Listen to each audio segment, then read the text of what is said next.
কেমন আছো বন্ধুরা? আশা করছি তোমরা সকলে খুব ভালো আছো। তো আজকে দুপুরে লাঞ্চের মেনু কি আছে তোমরা দেখে নাও।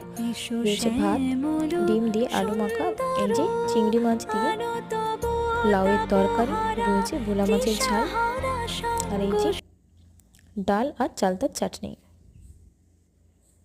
আজ একদম বাঙালি খাওয়া দাওয়া। সন্ধেবেলা একটু মাঞ্চাও স্যুপ বানিয়ে নিলাম, যেহেতু শীত পড়ে গেছে তো স্যুপটা খেতে আমাদের সকলের ভীষণই ভালো লাগে। এতে অনেকটা পরিমাণে ভেজিসও দেওয়া ছিল।